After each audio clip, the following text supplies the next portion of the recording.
don't you hop inside my car? On the expressway.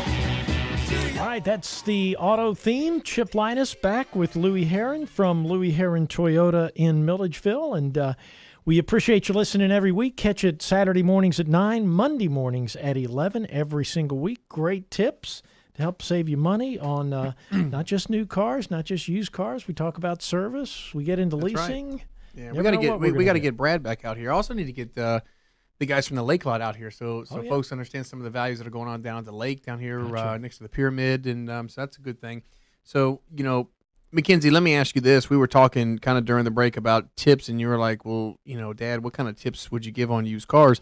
Let me ask you a question: if you're going to buy a used car, and I know you like new, what advantage do you think would be to get a new versus a used? Is there any advantage you would think? To get a new versus a used? Used versus new, I'm sorry. Oh, sorry. I think probably because, like you said before, they don't cost as much. Right? And That's a good one. Very good. Yeah. What about you, LJ? You think you got, what do you think, is there any advantage you can think of buying a used versus new? I don't think so. I think that was the That was the only one you got? Okay, good. Yeah. Well, I've got a couple. So we'll go through it. So you guys listen up because this will be something that you can learn as well. The first thing, we'll give you two before we go to a break. The first thing that I would say is, here's a tip on buying a used car. You want to look for a late model used car.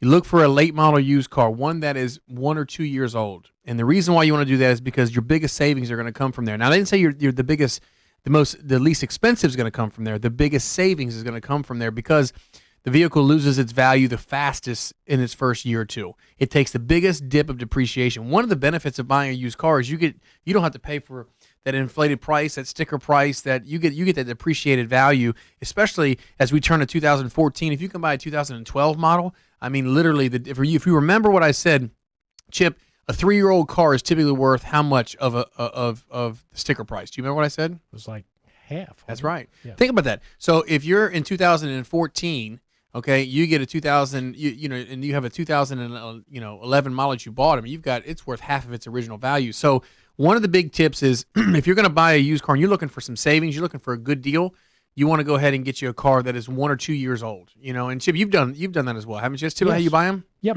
Well, Louie, let me ask you this. And when I was buying it, I really didn't know the answer to this. But do you look more for model year or do you look more for mileage? What's more important? It depends on what First of all, I would say the model year would be the first thing I would look at. But if you can get a model year that has excessive miles and you're okay with that, that's a home run.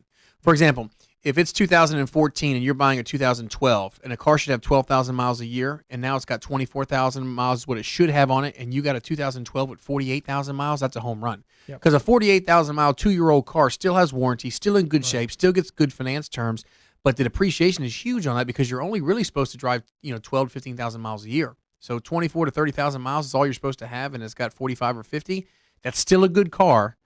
And you're gonna have huge savings on that car. Could it go the other way? I mean, could you get a 7 or 8 year old car that just has 35,000 miles on it? It can, and a 7 or 8 year old car that has low miles on it, typically you're going to pay more than what book value is on that because someone who's selling it is going to say, hey, look, this thing's 7 years old. It should have 100,000 miles on it, and it's only got 41,000. So again. When a consumer's buying a used car, we're looking for the biggest savings, the best deal, and then we're also looking for the most inexpensive or the most affordable. Mm-hmm. Sometimes those two don't go hand in hand. You'd think they would. You would think, hey, the cheapest or the least expensive would be the best deal. Not so much. If you're looking for a great deal, doesn't mean the dollars are going to be that fewer. But it can work out. And it might depend on how long you're going to keep it. Exactly. Right? Yeah, that's exactly right. That's exactly right.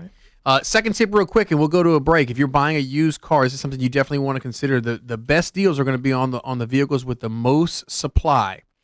Okay, so in other words, if you're searching a car on AutoTrader, Edmunds.com, Kelley Blue Book, a dealership website, or whatever the case may be, and you know for a fact, man, I've only found like 1 or 2 of these out here in the whole state. Well, guess what? You're about to pay for them. You're about to pay for the car. Yeah. Because if you think you found out there's only 1 or 2, trust me, the dealership knows there's only 1 or 2, and they're going to be proud of that car. They're not going to give the car away. But if the dealership has 37 used Camrys on the ground, okay, they can buy those readily. The supply of those, they can replace them fast, which means if you want it, you can have it, and they'll discount it. They'll work with you. So when you're searching for your car, if you want a great used car tip, look and see, verify, is the car I'm looking to buy, is there a ton in the marketplace? And how do you do that? It's simple. If you go to autotradercars.com, you can search by radius, you can search by miles, you can search by demographics, plug in the number, and you look at the bottom, it says pages 1 through 50.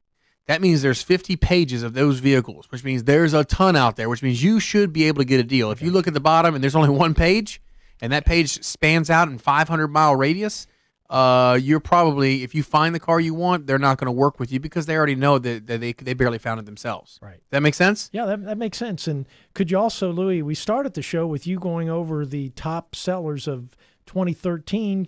I'm sure you could go to theautoschool.com, look at was the top sellers 2 or 3 years ago. You can do that on theautoschool.com. You can look at that. And also when we go to a break, I'll take a look and see what is the fastest selling pre-owned vehicles of 2013. I'm sure we can find that as well. All right, very good. A lot coming up. We want you to stay with us. Chip Lyness, Louie Herron, along with LJ and Mackenzie helping us out today. We're back with more in just a few minutes. It's the Auto Show on Doc 103.9. Like a sedan, I want you hop inside my car. On the expressway to your